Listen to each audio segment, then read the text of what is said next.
You're listening to XVGM Radio.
Welcome to XVGM Radio, where the bits keep coming. I'm Mike. And I'm Justin. And this is episode 17, Game Boy with Nico, aka the WiiGuy.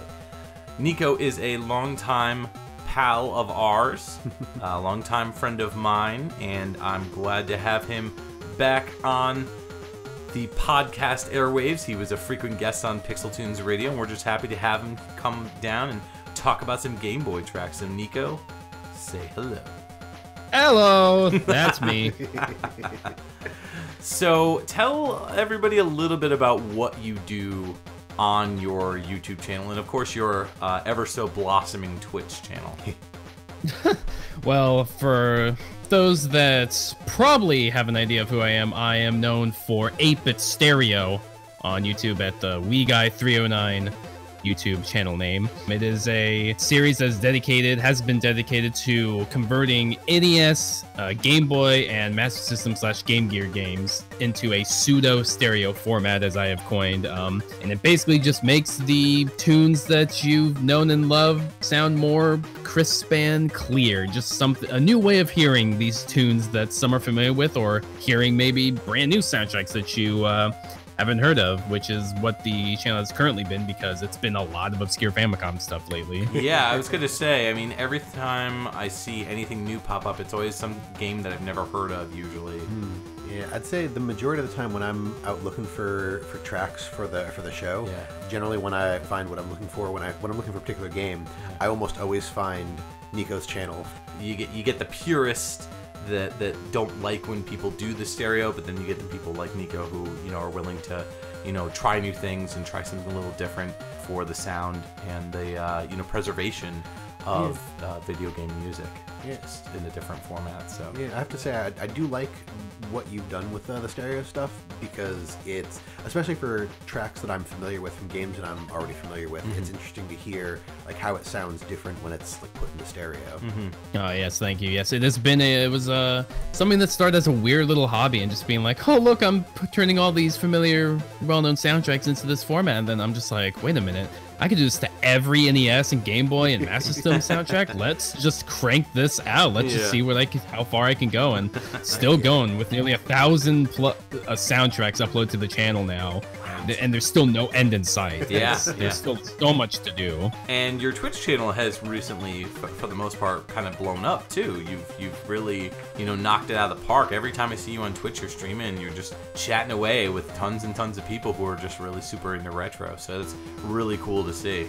It is definitely a blessing to have that be as great as it is. Obviously, I've quit the YouTube game as far as actual reviews. My previous or other channel, Gaming Going Gone, that's where I did reviews and stuff, and maybe someday I'll return to it. But for now, I really find myself better on live streaming. I think I'm better in just a live, off-the-cuff format instead of pre-recorded and feeling like pressure to make sure everything is right on this just thing. Well, and of course, yeah. Well, Nico, don't worry. You'll always be the Baja Chalupa of the video game music scene. So I like it. Yes. And to that extent, that would make Justin my, cheesy gordita crunch. Yeah. And that would make me the cheesy fiesta, either the cheesy fiesta potatoes or the cheesy bean and rice burrito of video game music podcast. I think you're more the cheesy bean and rice. Maybe a combo, cheesy bean and rice burrito with the potatoes inside. Oh, I know. Now you're double dipping. Yeah. Now I've gone too far. So anyways, enough Taco Bell talk. Let's get into the meat and potatoes of the episode, which is sponsored by Taco Bell. So we're going to be talking about the Game Boy's audio hardware, as well as the history of the Game Boy. And I'm sure Nico will correct anything that I get wrong here. So the handheld system for the Game Boy, Nintendo's Game Boy, was released in the summer of 1989. Several offshoots were later created that were considered improvements, i.e. the Game Boy Pocket, the Game Boy Light, which was backlit and exclusive to Japan, unfortunately, the Game Boy Color, and, of course, the Game Boy Advance. Yes, I actually had a Game Boy Light. Really? I picked one up secondhand, and the Game Boy Light, that's one the backlit. Okay, not the Game Boy Light, which is the light you put on. Not like that. Not like the Worm Light or anything like that. No, this was the actual Japanese Game Boy Light. And really, it's the only way to play like retro Game Boy unless you are right in front of like the light or sunlight. Yeah. So the combined sales units of just Game Boy and Game Boy Color alone is 118 million. Wow. The Game Boy itself only has one speaker, but if you plug in headphones, you do get stereo sound. Yes, and the Game Boy audio is comprised of a similar makeup to the NES regarding the 4 wave channels, along with 2 pulse waves and a noise channel. Yeah, that noise channel does not separate the triangle and EPCM sample. That's correct. Yeah, so there's tons of awesome details that we could get into, but I figure we may as well start talking about the song that brought us in just before. So Nico picked this one. This is stage theme 1 from RoboCop 2 on the Game Boy. Is that right? Yes. And that was a 1991 release. And that track was composed by Jonathan Dunn, who is a fantastic Western composer. Yeah, no, I really like the noise that was used for like the bass notes. I don't know how to describe it other than just bouncy. Like every time one of the bass notes hit, I just felt like I could like bounce on it. I don't know. Jump on it just like RoboCop can in this game. Yes. So why'd you pick this one, Nico?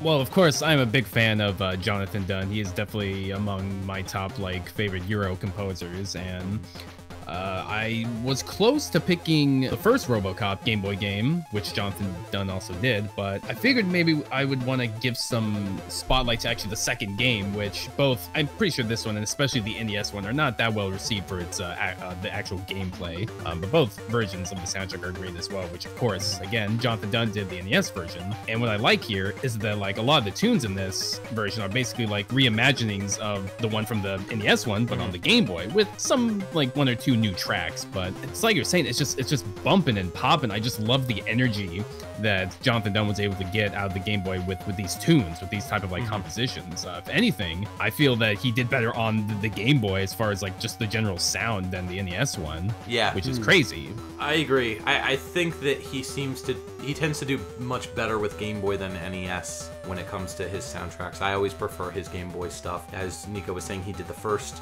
Game Boy RoboCop game as well, which was a conversion of, what was that? The Amiga version, no? The Game Boy version of RoboCop on Game Boy.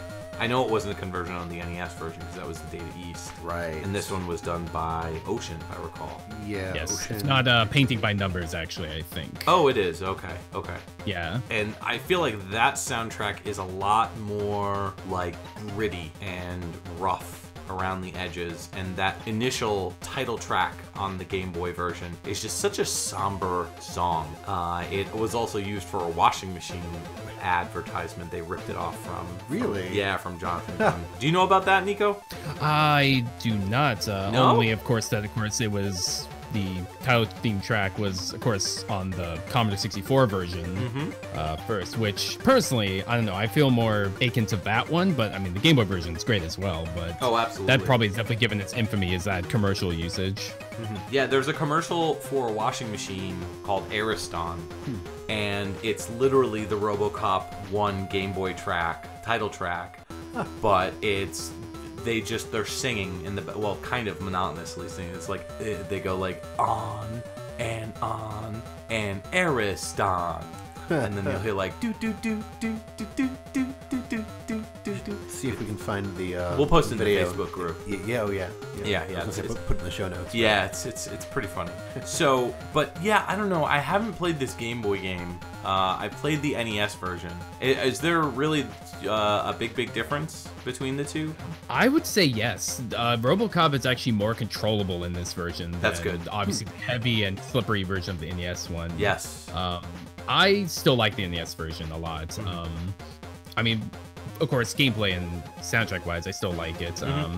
But this one is definitely better, I would say. More people would probably, if they didn't like the NES one, I would be like, try the Game Boy version. It actually is a little bit more manageable. It's slower, though. Yeah. Like, you know, the jumping and movement is slower, but there's a little bit more to be able to get behind than the NES one. Well, they also had to kind of make it so that the figures didn't blur that much. Right. You know, the faster you have the speed go on a Game Boy game, there's a bigger possibility of the image kind of like blurring due to the speed. So that's why a lot of like early Game Boy games are slower, like slower pace, like Castlevania The Adventure, and, you know, some of these other games that we're going to be talking about. But let's go ahead and start going through the rest of our tracks. Now, what we generally do is we do this round robin. So we're going to start off with our guest Nico, and then we'll go to me, and then we'll go to Justin, and then we'll just, you know, go back around. So we've got a really amazing set of tracks, and we're going to kick it off with Nico's next pick. What do you got for us? I've got Teenage Mutant Ninja Turtles 2 Back from the Sewers. Oh, snap. The track Battlefield, aka Act 3-1. And that's composed by Tsuyoshi Sekito and Yuko Kurahashi.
welcome back. That was Teenage Mutant Ninja Turtles 2 Back from the Sewers on the Game Boy, released in 1991. That was the Battlefield Act 3-1 track, composed by Tsuyoshi Sekito and Yuko Kurahashi. Got it. Yeah, that's right. I love that little drum breakdown during the song. I mean, this is a total, like, Turtles surf rock song. Definitely. I know that the breakdown was actually sort of a pleasant surprise. Yeah. No, it kind of makes you wake up for a second. Yeah. Like, you figure a track is going to be, pretty much like, oh, the song's going to sound like this. But then, just after that first verse, you hear, they're like, ba-da-da-ba-da-ba.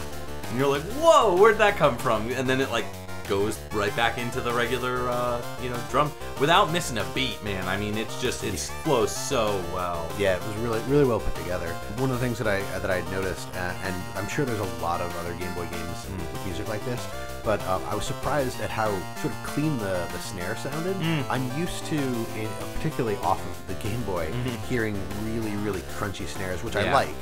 That's not a complaint like, oh, the snares are too crunchy. But I was surprised because I think you'll see in some of the tracks that I'm going to play later, the snares that really like grindy, crunchy snare, sort of like in the RoboCop track. So that was really cool. Like, I liked how clean it sounded, and I was surprised at how well the entire song really flowed. Yeah, definitely. So, Nico, why'd you pick this one? Well, of course, I mean, you can't go wrong with Turtles. No. And you know me, I always have, like, European composers that I choose my tracks from. And this one I was like, let's try and get a little bit into the Japanese, because, this is still their hardware as well. And this is definitely a showcase of, like, that, these Japanese composers got down, and especially Konami. I mean, it's got exactly that turtle feel to it, too, and then just that, it's just like, that's pure Konami, man. Yeah, and absolutely. It's just got energy, man. The whole soundtrack is great. I think this is probably my favorite of the 3 TMNT games on the Game Boy. Oh, really? Yeah, this was probably the hardest one, because I was just like, oh, there's so many great tracks from this game. Which one to choose? And I thought this one, just like you said, just like with that introduction, or like the jumps, like, but then it's just like, whoa, yes. I'm ready. Let's kick some freaking shell. That's right. Yeah, I really like the third game itself better, I would say, than the first two. The first two just, I don't know, they feel like very by the books on the Game Boy? action. Yeah, they feel like just very by the books action games. But the third one's actually developed by the Symphony of the Night crew. Really? Yeah, or like a skeleton crew of the Symphony of the Night crew. Fairly certain I have not played that game. And now that you're talking about it like that, I'm like, I definitely missed out on that. It's a cool game. Whereas this game is more, again, like the first game, like a by the book action game. The sprites are nice and chunky and big and everything. Comparing to like the NES games, is it more like the first NES game and the second NES? This is more in line with the second game. So more like an arcade game. Like an arcade game, like a beat 'em up, pretty much. Like an action side-scrolling game where you're just, picking the turtles and one of the turtles and going through the game. The third game is different, where you start off as Michelangelo and you have to rescue the other turtles. It's called Radical Rescue, and that game is severely underrated. So, but yeah, Back from the Sewers I don't have that much experience with, but I love the soundtrack, so I'm gonna have to pick this one up. So, Tsuyoshi Sekito, he worked on mostly Konami affairs up until 1998, where he started working with Square Enix, or Square Soft at that point in time, with Chocobo's Dungeon 2, and Brave Fencer Musashi was the composer on that as well. Later on, ended up doing like some of the front mission type games. Front Mission in 2002, Romancing Saga, he was an additional arranger, a lot of different stuff. I mean, he's done everything from Kingdom Hearts to Dissidia to Bravely Default to Bravely Second. His latest game was in 2018, that was the Secret of Mana musical arrangement, which was done. Oh, for the remake of the game. For the remake, yeah. So he rearranged all of Hiroki Kokuda's original soundtrack. Wow. Yeah. Well, Yuko Kurahashi has a much shorter resume. Looks like they stuck with Konami throughout their career, starting in 1988 with Biomiracle Gokute Upa, which is a game on the NES. It's the Famicom, yeah. That's that game with the baby. Right. Yes. Yeah. That is a Japanese game. SD Snatcher in 1990, Metal Gear 2, Solid Snake in 1990, and then doing some Game Boy games. This one, Gradius, The Interstellar Assault in 1991, and Batman the Animated Series in 1993. both of which have great soundtracks and are great games. Yes. Yeah, really good Game Boy games. And Tsuyoshi Sekito also worked on Metal Gear 2 Solid Snake and SD Snatcher with them. So. Nice. Fun little factoid. So we're moving from one action game featuring some turtles, some Ninja Turtles, to a ninja action game that doesn't feature any turtles. Features a guy. Features a guy. Dead. Yeah. Ninja Gaiden Shadow on the Game Boy. That came out in late 1991. This is going to be stage 1, and it's by the always amazing Hiroyuki Iwatsuki.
Welcome back. That was one of my favorite tracks on the Game Boy, Ninja Gaiden Shadow, and that came out in 1991. That was stage 1, and that was by Hiroyuki Iwatsuki, who's one of my favorite composers.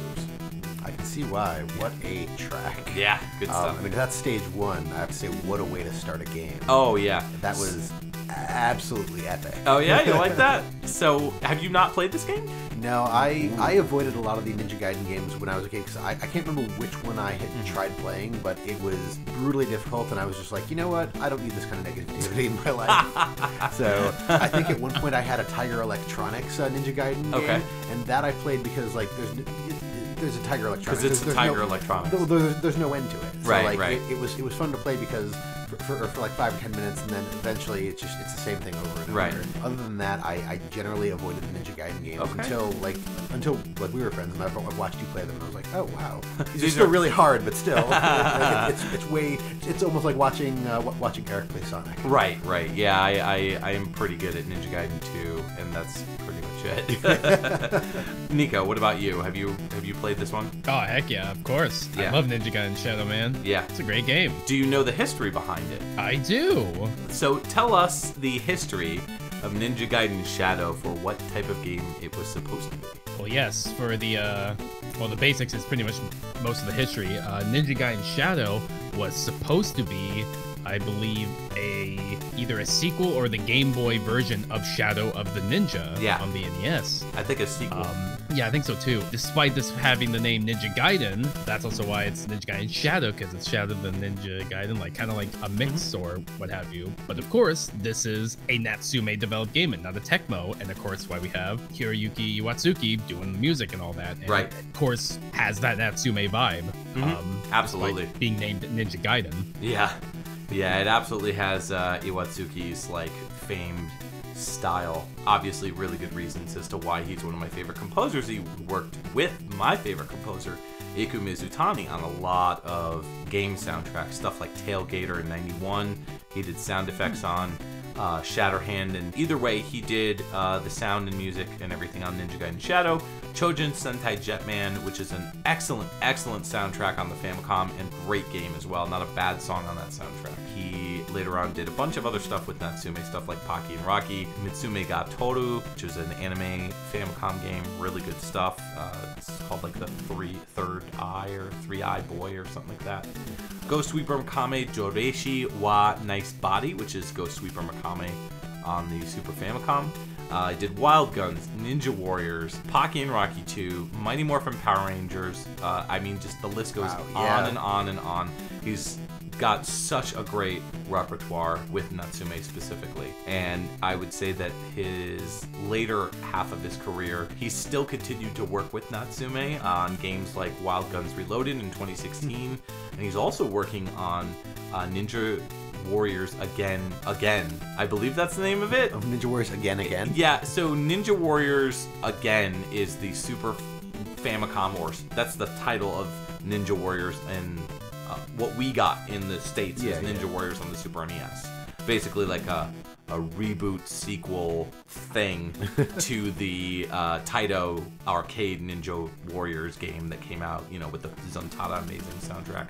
But they remade or rebooted this franchise on the Super NES, and Ninja Warriors is getting a re-release, kind of like a Wild Guns Reloaded, sort of. Yeah. But I think they're calling it Ninja Warriors Again. I could be wrong about that. I hope they do, because that's awesome. Yeah, they've been working on it for quite some time, ever since Wild Guns Reloaded wrapped. So I'm really looking forward to that. Hopefully we get the same treatment with like new music, new levels. Yeah. You know, it's really cool that they brought Iwatsuki back. So other than that, he did a couple other tracks with some other companies, like he did Half Minute Hero and Half Minute Hero The Second Coming, which has like a smorgasbord of composers. Oh, yeah. Yeah, good stuff there. A lot of really good games in there. I mean, aside from just even the decent good music from the games, a lot of those games are really good games. Yeah, really fun games. A lot of like Power Rangers stuff, actually. Yeah. Which really suits for his style of music, because he's a very like action oriented, high energy. Yeah, super high energy. So it's really, really awesome. But yeah, this game was supposedly developed initially as, you know, Nico said, as Shadow and the Ninja, and then Tecmo saw it and was like, nope, yoink. And they stole it, and they were like, nope, let's release this as a Ninja Gaiden game because it's got the branding, it'll sell much, much better. And I don't know if it actually did or not, but it is. I don't know if the story is canon, but you're fighting another bad guy that's not Jackie-O or whatever. So good. Jackie-O? Jackie-O. JFK's wife? No, I did a whole episode I of know. this on I used to call him Jaquio when I was a kid. Oh, that's right. Yeah, but it's Jackie-O. So let's move into your first pick. What do you got for us, Justin? So we're gonna hear a track from The Jungle Book on the Game Boy, which came out in 1994. The track is simply known as BGM 6, and it was composed by Neil Baldwin.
Welcome back. That was BGM 6, also known as Bonus Round, and that was from Jungle Book, which came out on the Game Boy in 1994, composed by Neil Baldwin. Kind of a late release for the Game Boy. Yeah, a little bit. I mean, we have some things in here that are coming out later than that. But when did the Game Boy actually reach end of life? I believe like 98, actually. Yeah, so about halfway. That's not that late. Yeah. But, yeah, because I remember seeing like Madden 08. Yes. Stuff like that on the original Game Boy. But I think it was around 98, 99 that the color came out. Yeah, so Game Boy had a pretty good life cycle. I mean, I think Pokemon really extended that. That's true, too. Yeah, I mean, Pokemon was just such a blur to me. I have no interest in Pokemon whatsoever. I played the original. I played the original and was just like, I don't get it. I don't see what the big deal is. So I played the original and loved it, and then sort of fell off from there. But yeah, no, I mean the Game Boy had, as we sort of talked about earlier, had a really interesting life cycle because, and Nintendo's done this with almost all of their handhelds, where like the next version of the handheld played the previous. They did the backwards compatibility thing. Yeah, they did that up until the. Well, actually, they've still sort of done it because you can play sort of DS games on the 3DS. Yeah, that's true. That's true. Yeah. And I mean, even on their consoles, they did it to a certain extent. But one of the other cool things that I like that they did with this like altered life cycle is they made games that you could play on the regular Game Boy, but if you played them on the Game Boy Color, they had extra things like Zelda. Link's Awakening. That was the one that I strongly remember. There's a whole extra section if you played on the Game Boy Color. The only carts that worked on the original Game Boy were color carts were the black carts.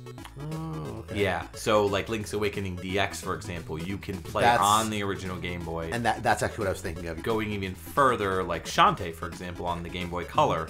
If you play that on the Game Boy Advance, there's like a whole additional like transformation that you can get. So even in some of the later models, they did stuff like that, which was it's such a nifty thing. And I mean, obviously, it also pushes, hey, you should buy this new system. Absolutely. But it's a cool little Easter egg. So why Jungle Book? Mostly for nostalgia, to be completely honest. This is one of the games that I remember playing a lot on like car rides and stuff like that. And I mentioned this during the break when we were listening, but this is one of the games, like I enjoyed the game, but it also there were certain parts that were sort of frustrating, but I really liked the music from this game. So this is one of the things where I could be in the car, and if I was getting frustrated, I could just sort of like stop playing the game, put Mowgli to the side, put the Game Boy down, and just listen to the music. Okay. Like this song in particular, it's somewhat of a short loop, but it's not one that I really ever got sick of, and that is because the bass line to this song, I really enjoyed the bass line. So I can recall like being in the back of my grandmother's van on a long road trip or something with my family, and just sort of like listening to the song, closing my eyes, and then falling asleep, just sort of like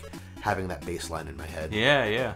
This one I've never played before. What about you, Nico? You played this one? Have not, but I am familiar with the NES version, which was of course done by Neil Baldwin as well. Yep. It's pretty much the same. Main difference is it got simplified a little bit for the Game Boy, and obviously it's not in color.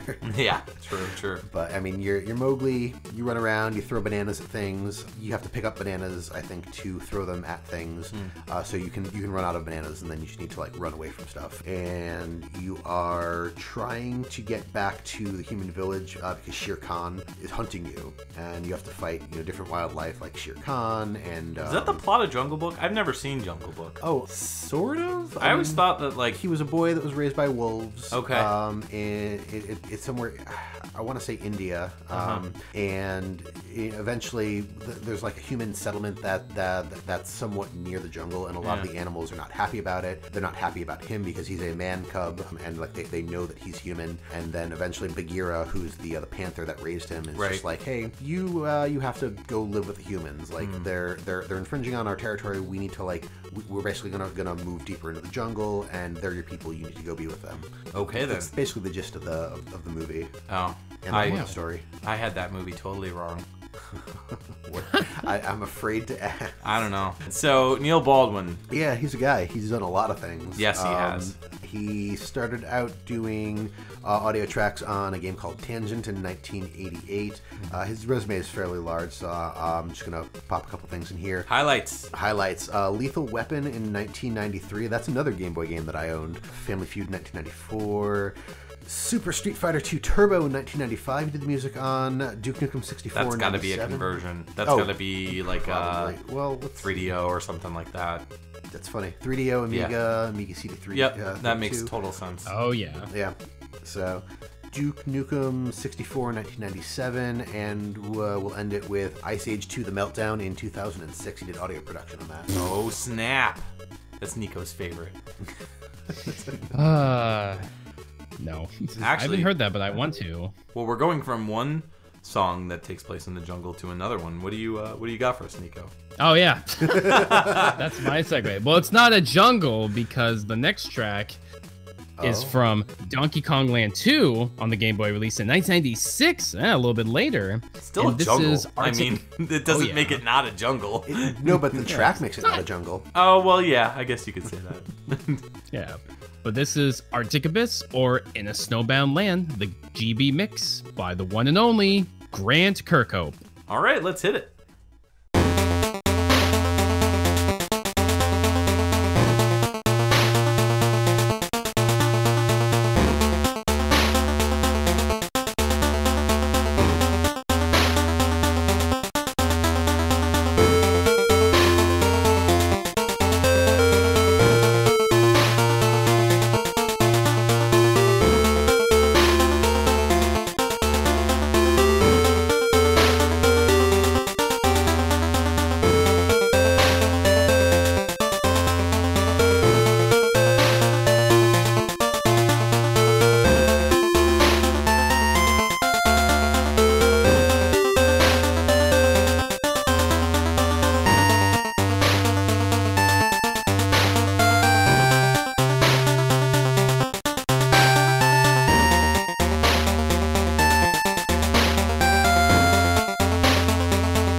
welcome back. That was Donkey Kong Land 2 on the original Game Boy, released in 1996. That was Arctic Abyss, aka In a Snowbound Land, the GB mix by Grant Kirkhope, who did the arrangements, as of course that was originally by David Wise from the DKC2 SNES game. Yes, one of my favorite games and soundtracks of all time, for sure, on the original Super NES. But the Donkey Kong Land 2, I never really played any of these land games. I always kind of figured they were just like inferior versions of the original.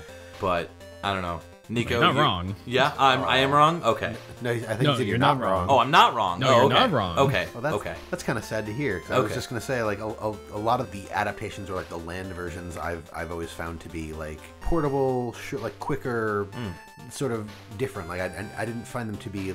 I mean, I didn't play this like the Donkey Kong Land. Yeah. But, like, for instance, Super Mario Land as opposed to Super Mario World was not like a dumbed down version. It was like a totally different game. But is Donkey Kong Land like a dumbed down version of Donkey Kong Country, Nico? But yes, he's not entirely wrong, but there are still qualities to the land games that hold up on their own. Okay.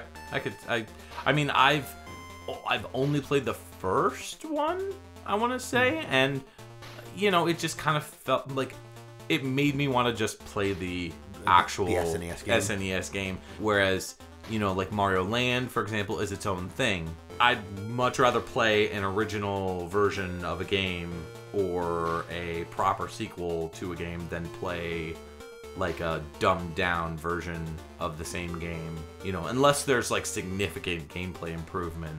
Like, for example, with RoboCop 2, how Nico was saying that the game was less slippery than on the NES version. It's a little bit more playable. Right.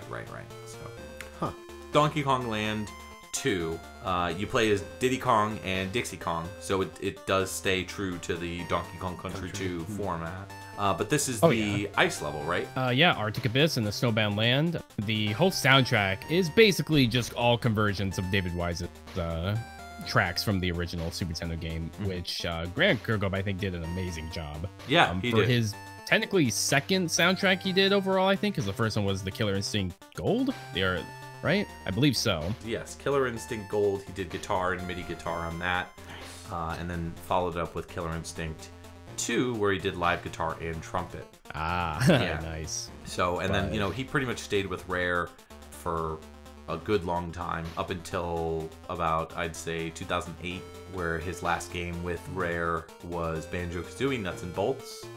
Oh, so he stayed with them after, through when they got bought by Microsoft. Yes, he did. He's on that game. He's credited as clanging and banging. Damn. Yeah, but he did a bunch of various different other games. Probably one of my favorites is Perfect Dark. I love the soundtrack that he did with that. He was brought into Perfect Dark once. I think Graham Norgate left, so he kind of, you know, finished up the tracks. Banjo-Kazooie in 1998, he was the big noisemaker, also known as the composer. Yeah.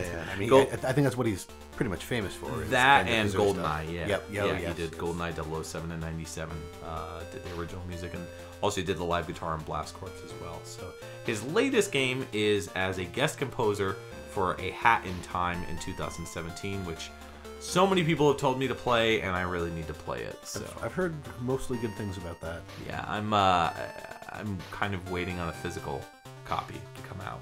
Hopefully. Oh, so what you're saying is you're never going to play it? No, that's not true. Limited Run might do a physical. Possibly. Hopefully. But I mean, that was an indie game that I don't think it was necessarily intended with, or it was created with the intent of having a physical release. Well, a lot of games weren't, but like, for example, he also worked on Yooka-Laylee, and that got a physical. Yeah, but I mean that was part of a Kickstarter, and I'm pretty sure that the part of the Kickstarter thing was like, we want to do a physical release on these different systems. I'm not sure about that. I think the physical was afterwards. Was it? Yeah, I'm almost positive, but I don't know. Who knows? Yeah. He also did Ghostbusters in 2016. He did the music for the. Oh, that terrible Ghostbusters game. Yeah. Is it bad? I don't know. I mean. Yeah, I've heard it was really bad. Really? That's a shame. Yeah, 2016, which was when the Ghostbusters reboot happened. So they made a game for the reboot. Reboot. Yeah. Well. Watch out, Nico might hurl up his Taco Bell. We keep talking about it. No. Keep that Baja Blast in your stomach. Yeah. I'll do good. I'll do it. Think about Justin as a cheesy gordita crunch.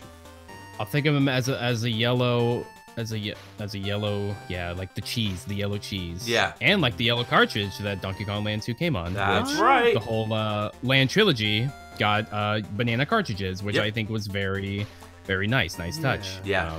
Agreed. Totally agreed. I miss the days of different colored cartridges. Yeah. It was always a nice little touch.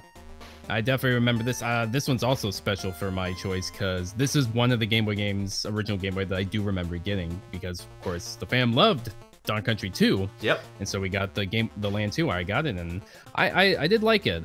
I feel this is better than 1 though. Land 1, it was a little inferior because of the controls. Like the jumping and running was a little like they didn't really. I think Rare had much of the was it the engine down or whatever, just for the physics or whatever. But they improved in 2. It feels just like the SNES 1. Same with Land 3. But yeah, I just definitely love this track because it's also something where it captures a different vibe than the SNES because it's Game Boy, 4 channels, and I think Grant Kirkhope's only like 8-bit composition of that era that he ever did, which I think is pretty rare.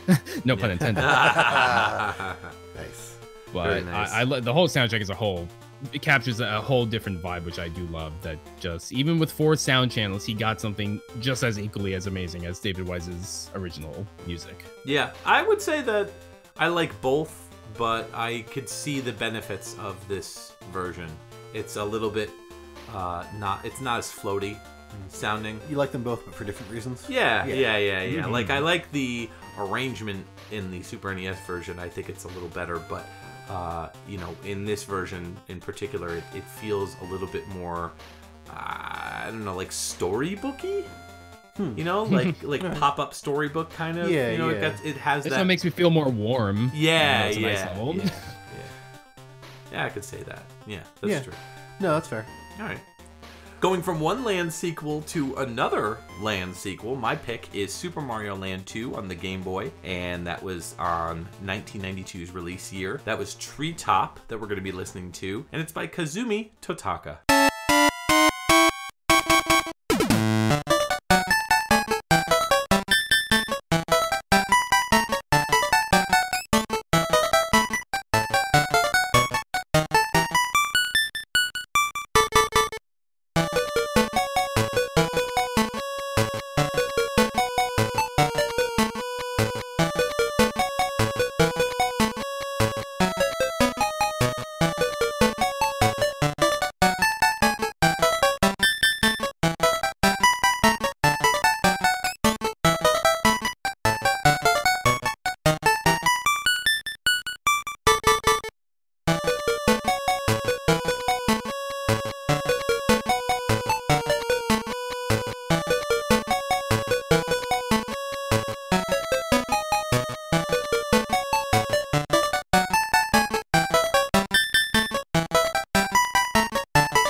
Hi there, I'm Ted Chalmers. You may remember me from such radio ads as Lick My Links, Atari Style, and Crank My Gear, Gaming with Sega. Today, I'm here to tell you about an all-new, revolutionary product from Nintendo. It's called the Game Dad. But what is Game Dad, you ask? Well, the Game Boy was great for when we were kids growing up in the late 80s and early 90s. But back then, your parents did everything for you. So, with the Game Dad, Nintendo revolutionized video games yet again by making it easier for dads to play video games while also dealing with their kids. By putting Velcro Bluetooth-enabled soft buttons on children's clothing that auto-syncs up with a monocle monochromatic head strap eye patch screen, you could always have one eye open while you're changing diapers and still keep slaying Ganon in Legend of Zelda. Want to become a Tetris champ, but you have to hold the baby while getting her bottle warmed and ready? Slap those buttons on that butt and bounce that baby. Is it evening time and you're trying to get the little one to bed? Read them the storyline to Final Fantasy Adventure as you're rocking them to sleep. All this and more on the Game Dad. Please note, not recommended for use when flying over Utah. Please get some sleep at some point. Designed for dealing with non-walking babies. Also available as Game Dad Game Mom Edition. Sold at all Joys R Us, BK Toys, and all other electronic superstores. You're listening to XVGM Radio. Welcome back to XVGM Radio. That was Super Mario Land 2 on the Game Boy. That came out in 1992, and the track was Treetop, and that was by Kazumi Totaka. Mr. Totaka. Yeah. Lord of Lands. Lord of Lands. I like this one. This was, it was very minimalist, but it was done in a way that, like, I enjoyed it for how minimalist it was. It's got a salsa vibe to it. Totally like salsa, Caribbean kind of style. But what I love is all the little nuanced details that you pick up in the background. I love all the like the little squeaks, the chirps and the squeaks in the background that which it really kind of fits because it makes it sound like birds are making the noise, like they're in the treetop and yeah. So that's clever. You just got the do do do do. But this song obviously a motif for the entire soundtrack because the entire soundtrack kind of has that like do do do do do do do do and like the that's like the Wii music. Yes. No, well, I mean, I think Totaka did work on the Wii. Yes, he did. Yeah. He did the known for a lot of the infamous Wii music for like the Mii theme and I believe the Wii Shop channel. That makes total sense. There you go then. Yep. Perfect. Yeah. So he also worked on stuff like Luigi's Mansion. Mm-hmm. Did stuff like that. Mario Tennis Aces is his latest game, where I guess he did voices. Anyways, so let's talk about this game itself, Super Mario Land 2. So it's obviously a sequel to Mario Land 1, obviously a very different direction that was more in line with the NES games. The Game Boy, the first Game Boy game, the sprites were super tiny, and the game itself was more designed with the creator of the Game Boy, Gunpei Yokoi. Oh, yeah. He created Mario Land 1, and that was like his baby. And so I remember being very confused by Mario Land 1 because I played it and I was like, why do the turtles explode? Yeah, like it was weird. Yeah. It didn't look like Mario to me, and especially, going from like Mario 1 to Mario 2 to Mario 3 and then to Mario World. Yep. And then to go back to Land 1, it was just like such like a downgrade, but also you got to keep in mind that the game came out, it was like a launch game for the Game Boy, which came out in '89. So I mean, ultimately, I enjoyed the game. I just when I first picked it up, I was just very confused because like Koopas don't explode in any other game. Yeah. So and there were a few other things that I thought were odd. But was 2 the Golden Coins one? Yep, 6 Golden Coins was the secondary title to Mario Land 2's. It's this one right now. So what about you, Nico? What was your experience with? Obviously, my whole original Game Boy library was it was Donkey Kong Land 2, Super Mario Land 1. I had the original, but I did miss out on Land 2 here. Okay. And like Pokemon and some other stuff. But when I did get to play this, a couple years ago for the first time, I was like, oh man, this is great. This is basically if you took Super Mario World and made most of its kind of ideas and stuff and put it on the Game Boy because Mario's sprite is kind of Super Mario World. He's got the spin, you know. It just feels a little bit more like that. Yeah. And I love it. I agree. Yeah, the game feels a lot more like Mario World than I would say like Mario 2 or Mario 1. Yeah. It has a hub world that you could go to, like different worlds. And the whole point of the game is you're trying to get these golden coins from the different lands. So you defeat the big bads of the land for each land, and then you get the coin. You bring the coin to this like area, and then you put the gold coin in the slot. And when you get all 6 golden coins, then you can try to take on Wario. This was the introduction to Wario. Yep. I did the cha-cha-cha because I'm listening to it on like a loop, and it's so good. Yeah. Oh, I love the cha-cha vibe that it gives off. Yeah, it's just Totaka style, man. It is pure essence of just catchy Nintendo fun. You know? Absolutely. Looks like once again we are getting a signal from Janine. This one's coming in on the Patreon line. Yeah, Janine's our producer. I don't know if you've met Nico. This is our producer. Yeah, Janine. Nico, I don't think so. Yeah, Janine's a giant Metroid. Giant floating Metroid. She's cool though. Yeah, she's cool. She's our producer. So that's the thing. Anyways, caller, you are on the air. Who do we have? Hey, Mike, Justin, and WiiGuy, the messenger here, and I want to request something from my childhood. It's Stage Theme 2 from the game Tiny Toon Adventures, Bab's Big Break for the Game Boy. All right. Cool. Yeah, we can definitely do that. So, as Alex just said, let's listen to Stage Theme 2, also known as Pipes, from Tiny Toon Adventures, Bab's Big Break, came out in the Game Boy in 1992, composed by Hidehiro Funauchi and M. Shindao.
Welcome back to the show. That was the Patreon request, Patreon track from Alex Messenger, Tiny Toon Adventures, Bab's Big Break on the Game Boy, of course, released in 1992.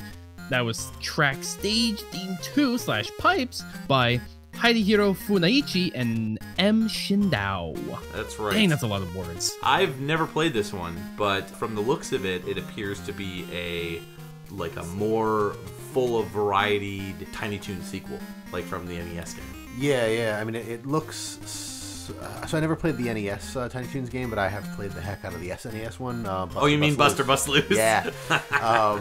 So it actually kind of looks a little bit like that, except you play as more than just Buster Bunny. Instead of Buster busting loose in this one, Babs is getting a big break. That's right. I believe like the plot of this one is like Babs is going in for like a movie role or something like that. Yeah, you play as the other characters trying to prevent Montana Max from thwarting her dreams of becoming a big star. Right. So you're basically protecting her while she does things, getting her big break. Right. Yeah. So this takes place in the Pipes level, and you're going through all these, like the entries to the pipes are nice and big, but then like you see this little like lump moving through these super teeny tiny pipes. It's so Looney Tunes. Yeah. So, have you played this one, Nico? No, I have not. I don't know what this game is about. I only am familiar with the Tiny Toons and NES games. Yeah, I like the NES game myself. I've never played this one. That's good. I like it. It's got once again, we had another Konami track here, and it reminds me of the bonus or break time tune from the first TMNT game. Mm-hmm. Like, I don't know why, I just get like that vibe of like, hey, chill out, have a seat, we're gonna, just have a good time. I don't know. We're gonna eat some Taco Bell, everything's gonna be nice. Yeah, it's gonna be great. That's right.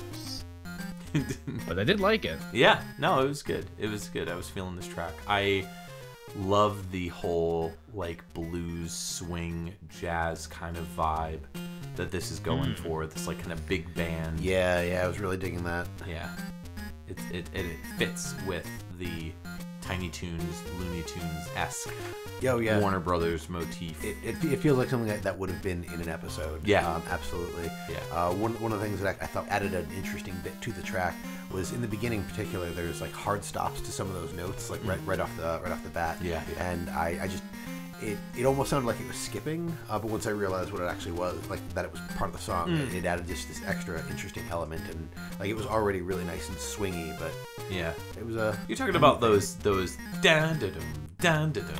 Yeah, but like where a lot of the other notes sort of like sustain. Yeah, like the notes just like hard stop. Right, so hard stop. Yeah, so it almost sounds like a skip. Yeah, it's not. Yeah, I could see that. Yeah, but good request there, Alex. I think that this game, I'll have to pick it up. It's fairly cheap still for the most part, and it's Konami. You can't go wrong, as WiiGuy said. So. Now, the composers on this one of the composers was Hidehiro Funauchi, and he kind of bounced all around to a bunch of different games, mostly sticking with the Konami and Ultra games releases.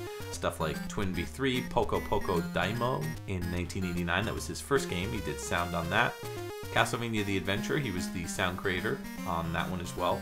Same thing with Castlevania 2, Belmont's Revenge, he was the sound creator. I don't know if he did the music, or if he's just, I don't know why he's labeled here just a sound creator, but he did the soundtrack to Parodius in 1981, probably the Famicom version, or possibly the Game Boy version. You know, most of the games that he did were Game Boy conversions. So I'm thinking he was just a part of the Game Boy team, because he did Quarth in 1990, Operation C in 1991, Blades of Steel in 91. His last game was Zen Intergalactic Ninja in 1993. Oh yeah. So, and I believe again same thing, that was the Game Boy version. He stayed with Konami, but he moved on to doing like video and cinematics, stuff like the opening to Gradius Deluxe Pack in 96. Oh nice. Ghana Winter Olympics in 98. In 1997 he did the opening for that, as well as Police Knots in 1996. He did the film digitization. M. Shindao, the only credit we have for them is this game. That's his big break. All right, then. Well, there you go. All right, so we're moving in from our Patreon pick to Justin's pick. What do you got for us? So I am going to play for you a little track I like to call Surface of SR388. And this is from Metroid 2, Return of Samus. Came out in the Game Boy in 1991 and was composed by Ryōji Yoshitomi.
Welcome back to XVGM Radio. That was The Surface of SR388 from Metroid 2 Return of Samus. Came out in the Game Boy in 1991 and was composed by Ryōji Yoshitomi.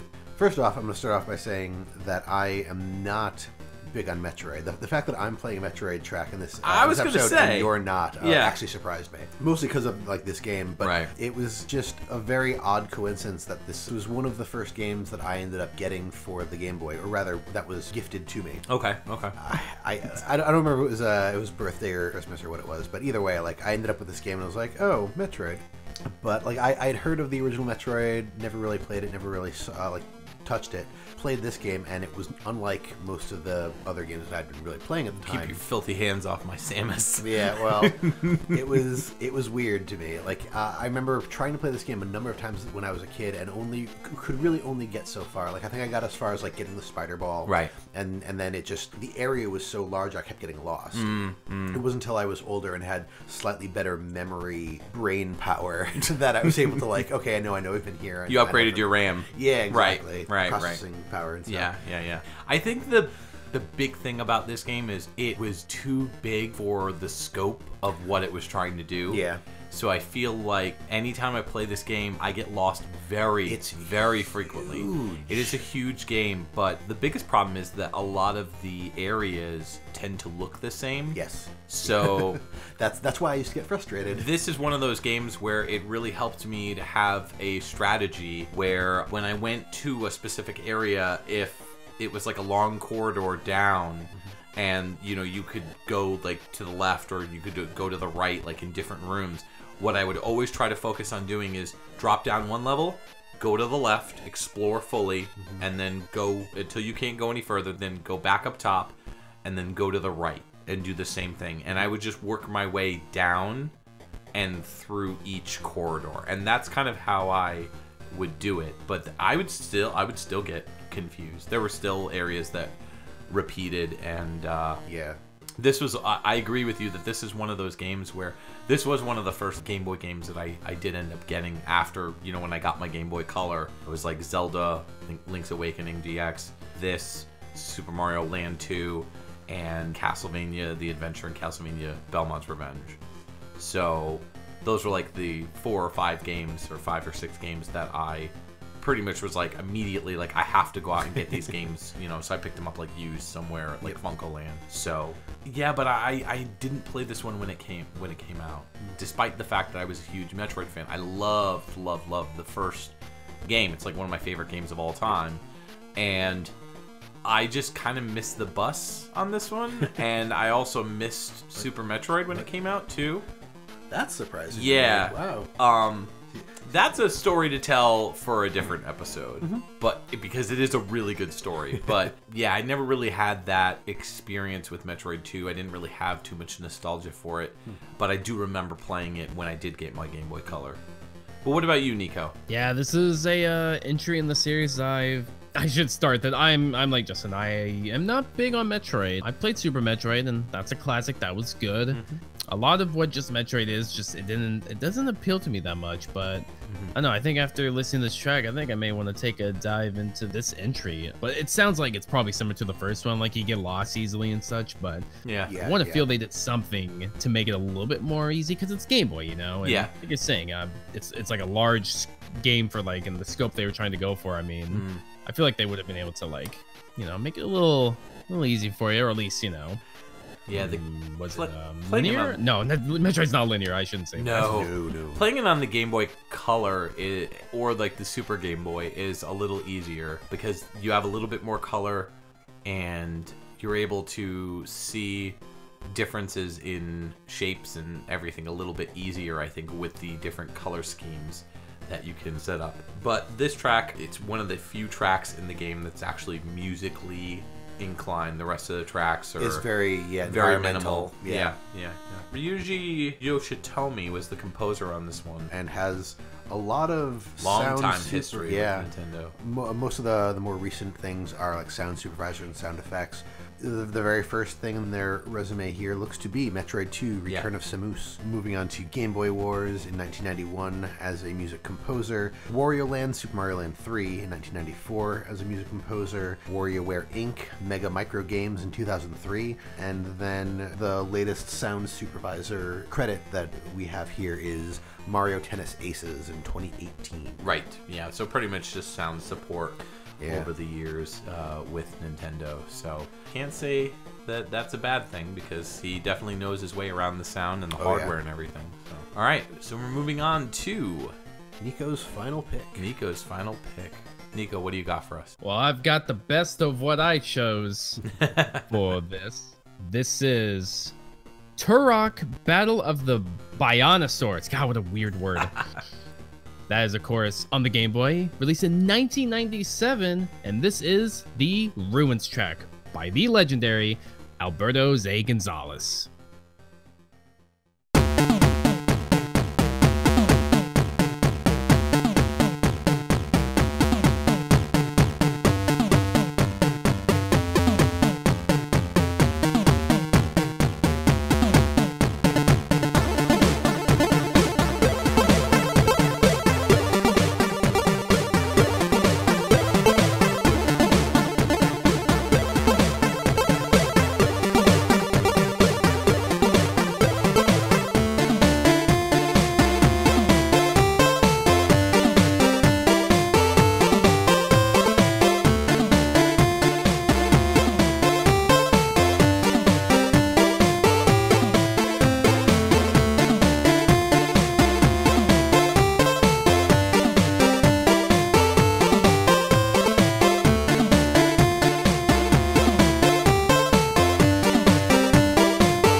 Welcome back to XVGM. That was Turok Battle of the Bionosaurs, the Ruins track by Alberto Jose Gonzalez. I'll tell you what's not ruined. This track. Yeah. Boom. It's Taco Bell. Oh. Oh, snap. We've got to ruin that Taco Bell. Wow. With this track. No. No, I have to say, this is another top contender for track of the night for me because the main piece of this track, like what it comes in on, reminds me of the main melody. You mean?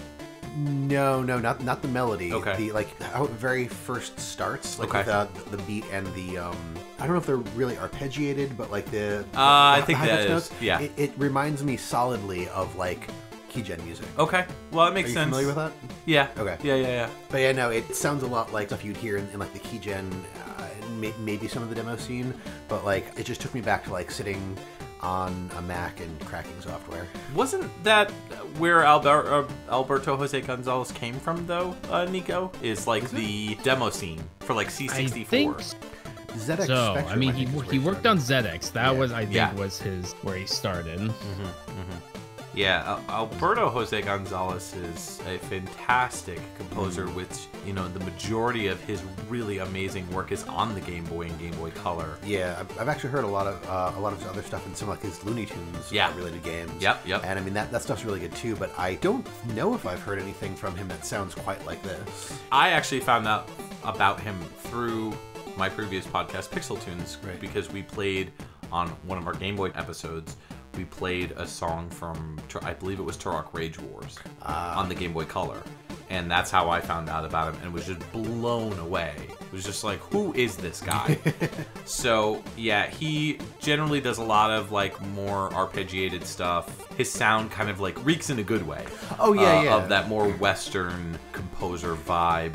Lots of arpeggios, heavily arpeggiated. Yeah, I mean, it makes sense. I mean, he cites Tim Follin, Ben Daglish, Chris Hulsbeck, Jonathan Dunn, David Whittaker as like his main musical influences. That totally makes sense. Yeah, it makes a lot of sense. Absolutely. But I'm very impressed by how this track made me feel.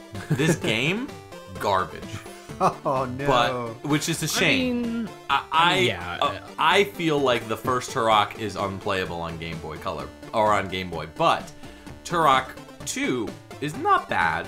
It's got some problems. They got better. They did. Like, it basically goes like, and then Rage Wars is good, and I think Turok 3 Game Boy Color is actually, I think it is the best one. I think 3 is the best one, and Rage Wars is actually not bad either. So if you were to... Rage Wars is hard, but... Yeah, Rage Wars is really tough. But sound-wise, phenomenal, all 4 of these games. Yes. So is that why you picked this one, Nico? Just to kind of showcase some Alberto, or?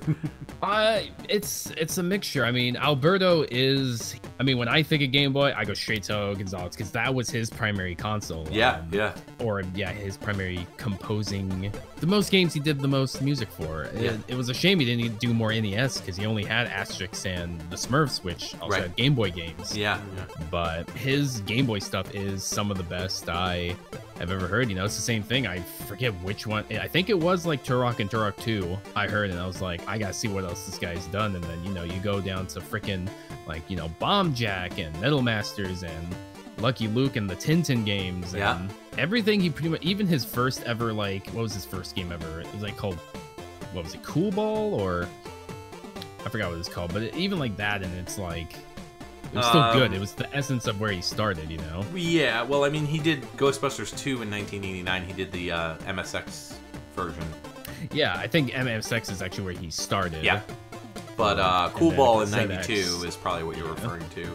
He also did North and South. He's great. He is. He ended up moving on to continue working on games, but more on, like, the production side of things and not music-wise. Yeah, become a developer. Yeah, pretty much. Which is a shame, because it would be just absolutely killer to have him back and do soundtracks to games. Maybe like one of these days we can convince him to come on the show. One really nice thing about Alberto is he's super friendly with the VGM community. Yeah. Really upstanding, nice guy. Will answer any questions you have.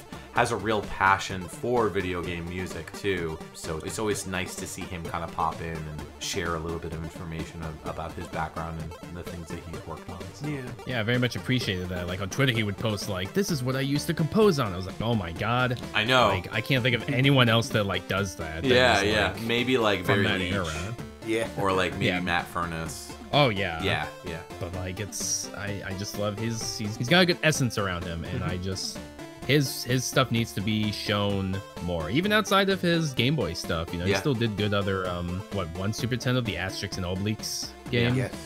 Yeah. I mean, he did some Game Boy Color, some Game Boy Advance stuff too. So, you know, kind of like fizzled out right around that Game Boy Color, Game Boy Advance like era. You know, stopped working on soundtracks, unfortunately. Well, at least his legacy in the Game Boy shall be remembered. And obviously, all the Turok games, check out the Game Boy Color versions for all the soundtracks. All worth taking a listen in. Absolutely. All right, we're moving into my last pick, which is Fortified Zone on the Game Boy. And this came out in 1991. The track is Stage 3, and it's by Tsukasa Honey Tawada.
You have returned, and that was my final pick of the Game Boy extravaganza.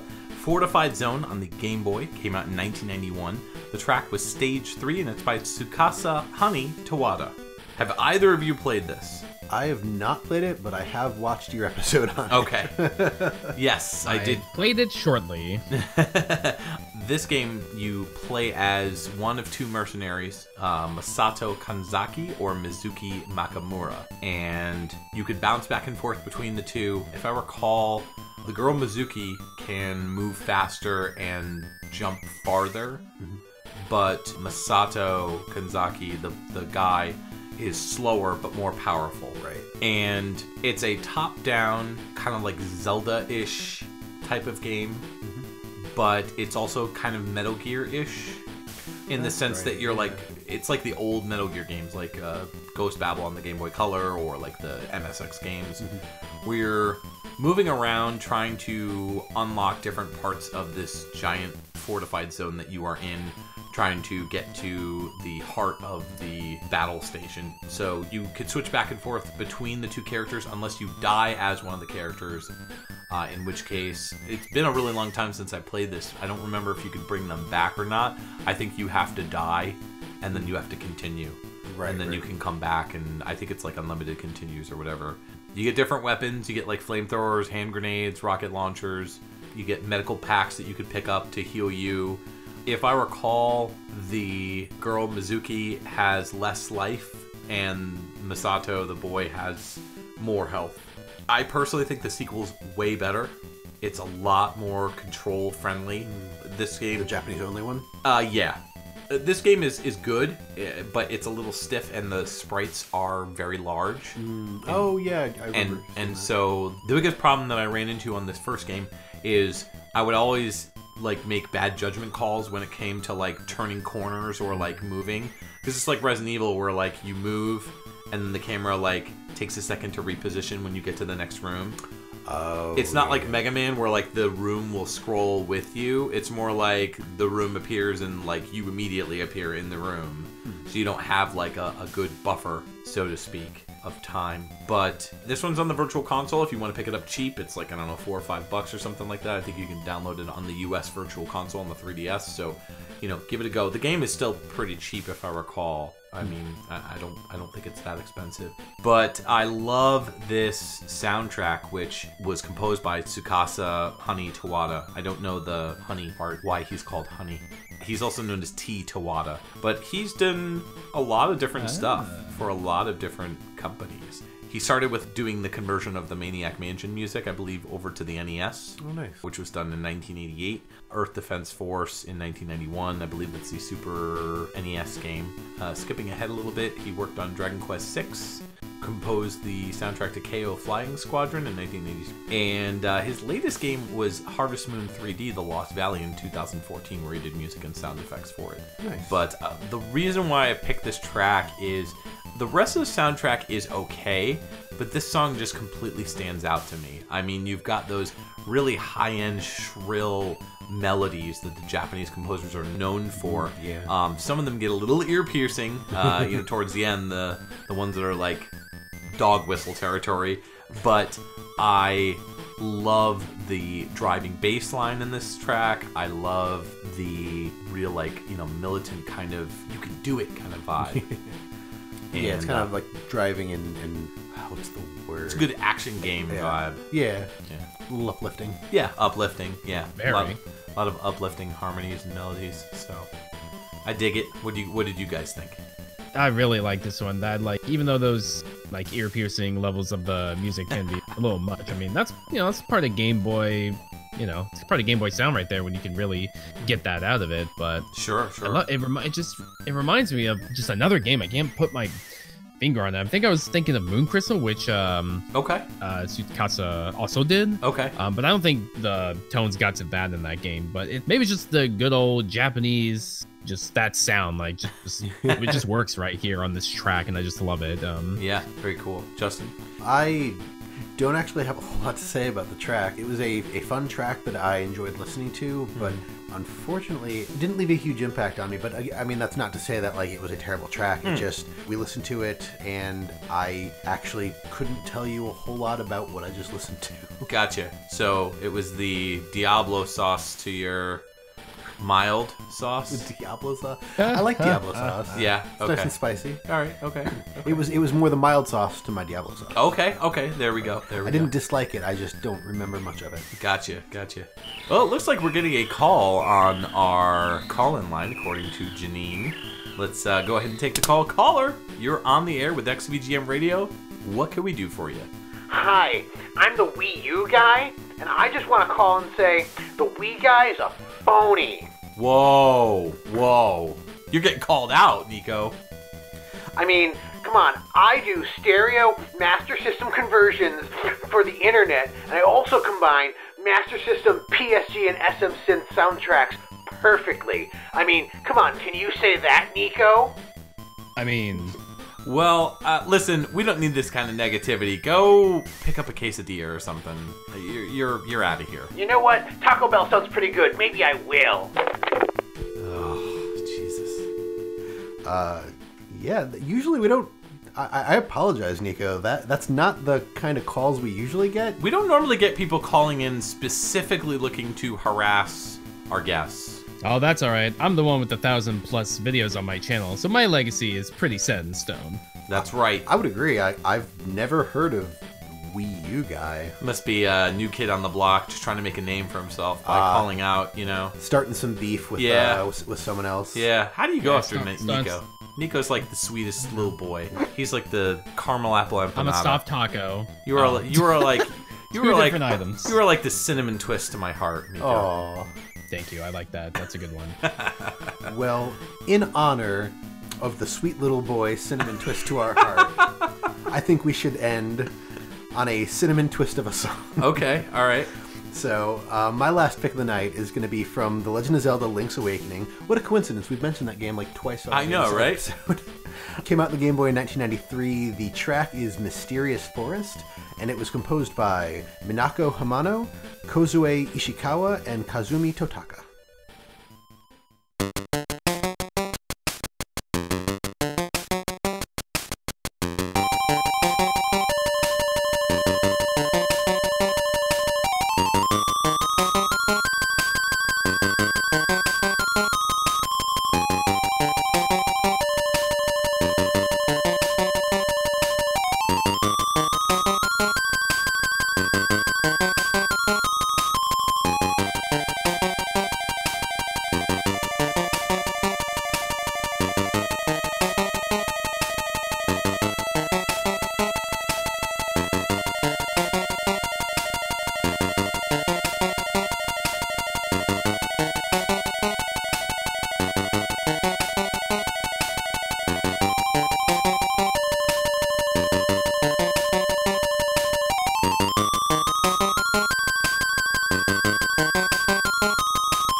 welcome back. That was the final track of the night, and it is from The Legend of Zelda Link's Awakening. Came out on the Game Boy in 1993.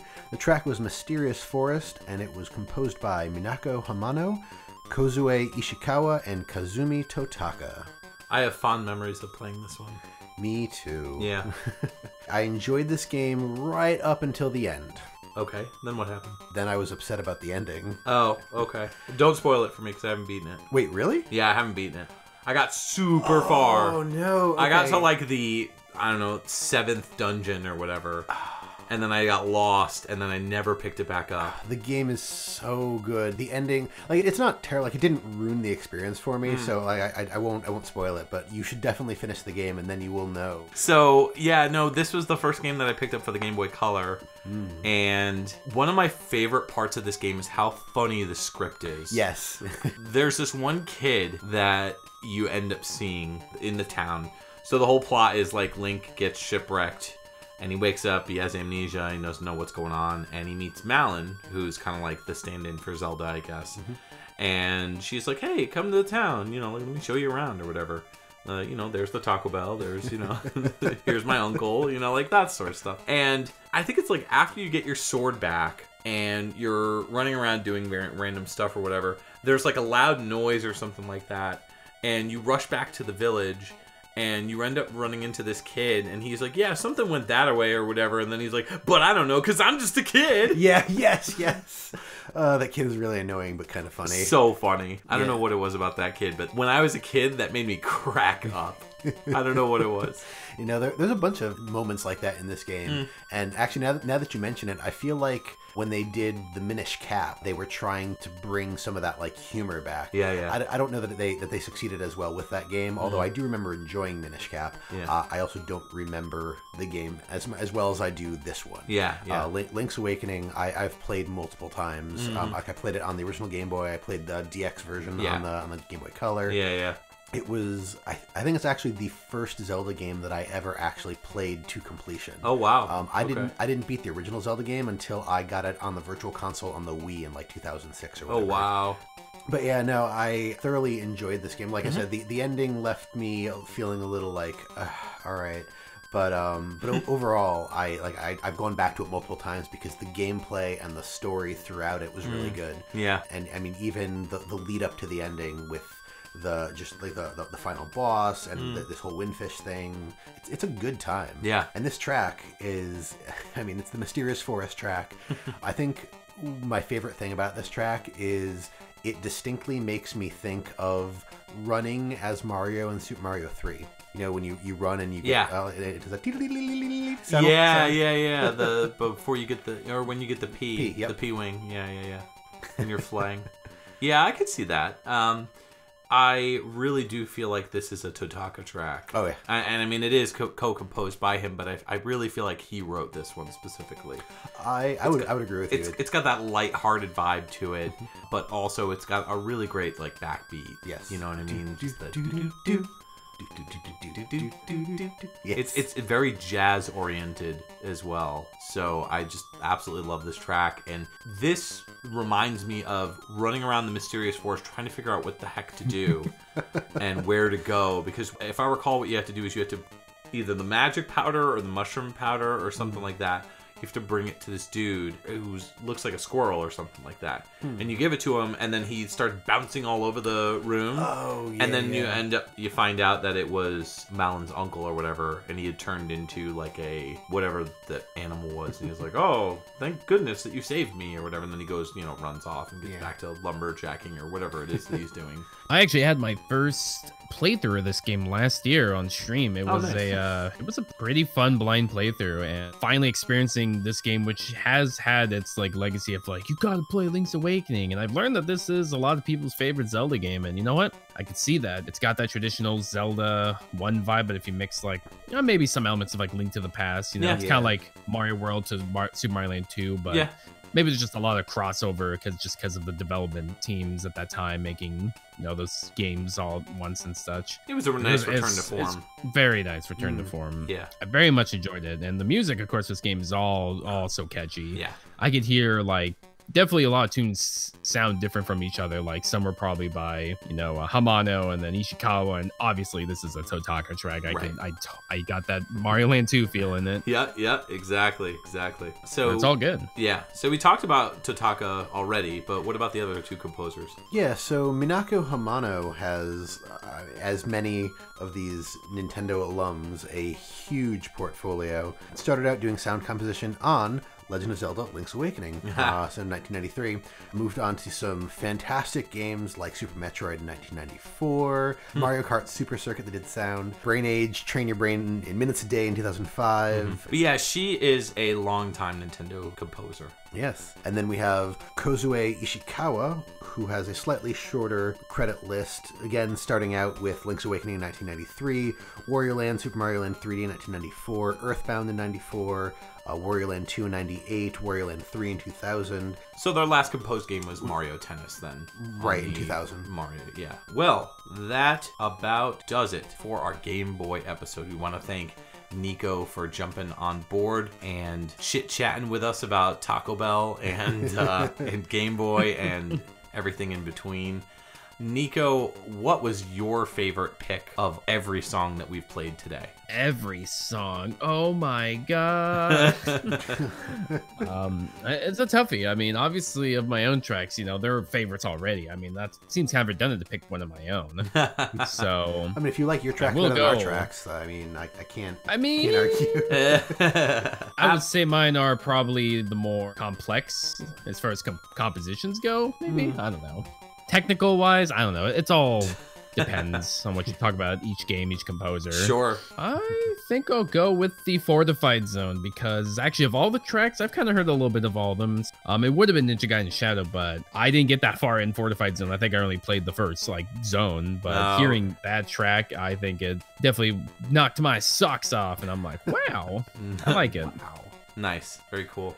Justin? Yeah. So I am going to go with the Ninja Gaiden Shadow Stage 1 track. Wow. That one was a lot of fun. It felt like a very epic song, and like I said earlier, for starting off the game, like what a way to start a game. Definitely. I'm gonna go with Nico's first pick, TMNT 2, Back from the Sewers. Actually, I love that drum fill. I don't know what it is, but it just caught me off guard, and it just nothing else like throughout this entire episode. I mean, all the other music in the entire episode is phenomenal, but that track in particular really stood out to me. One, because I hadn't really heard it, and two, because of that little drum fill. So again, we want to thank Nico for stopping by. Nico, where could we find you on the World Wide Web? Well, of course, it is great to be on here. Thanks for having me. Glad to be XVGM, the new hot name in video game music. That's right. What do you think of the digs? The surroundings, the radio station, if you will. I approve the digs. Yeah? You're feeling it? Very much a shindig. Very cool. Which, of course, speaking of, that is kind of a thing I say on my stream at twitch.tv/the_WiiGuy_GGG. Do not forget the _GGG, as it's dedicated to Gaming Going Gone, one of my other channels. But that is pretty much my main place you can find me. Obviously, WiiGuy 309 for YouTube for the music, the 8-bit stereo stuff. Not much for like context, but if you want to watch me be all me and talk games and be all crazy, play some games with great soundtracks and talk music, then definitely at Twitch you can find me. And of course, just the WiiGuy for Twitter, but Twitch is where it's at, and that's right. where I'll like to see anyone drop by. Absolutely. You can check us out at facebook.com/groups/XVGM Radio, where you can chit-chat and talk to us about your favorite picks of the episode. We want to know what your favorite picks were, what you thought of the whole conversation and discussion that we had, our stories, our nostalgia for the Game Boy. Tell us your nostalgia. We want to hear all about your experience with the Game Boy and what you thought of these tracks. You could also check us out on our website, which is xvgmradio.com, and you could also leave us a comment there or email us at xvgmradio@gmail.com. You can also find us on other parts of the web in the social media cloud, facebook.com/groups/XVGM Radio. We are also on Instagram and Twitter. We are at XVGM Radio on both of those sites. That's right. And please feel free to leave us a review and a rating on iTunes. That really helps get the word out about the podcast. Also, subscribe to the podcast if you do listen on iTunes. Make sure to subscribe to it so that way you stay current, and that will also help with getting us seen, because right now if you type in VGM, XVGM Radio does not come up. We'd also like to thank all of our patrons. Without them, the equipment that we currently have would not be possible. We have Alex the Messenger, Scott McElhone, Cam Werma, Chris Murray, Kung Fu Carlito of the Heroes 3 podcast, Chris Myers, Peter Panda, The Autistic Gamer 89, and Mixmaster. Thank you all for being patrons. If you would like to become a patron and get in on some of the exclusive patron action, like early release of the title cards, some special messages to our patrons, as well as monthly live shows that we're going to be doing, you can find us at patreon.com/XVGM Radio. That's right. We just had our first live show on January 18th. If you are a patron, you can listen to the show. We will post the episode so that way if you weren't able to make the live show on Discord, you will be able to see it here and listen to it on the actual Patreon website. So yes. Yeah. So, but we will be sure to make sure we give enough warning ahead of time if possible to let people know, but they will be every month, probably sometime in the middle of each month. Yeah. So that's going to do it for us. As far as next episode, what do we got coming up? So next episode is going to be all about beat-em-ups. Yes! Stoked, psyched, pumped. It's going to be fun. We got some really good stuff planned for that one. We got the classics. No, I think it's going to be a very classic episode. Definitely stay tuned for that in 2 weeks. But until then, this is Mike and Justin signing off for XVGM Radio.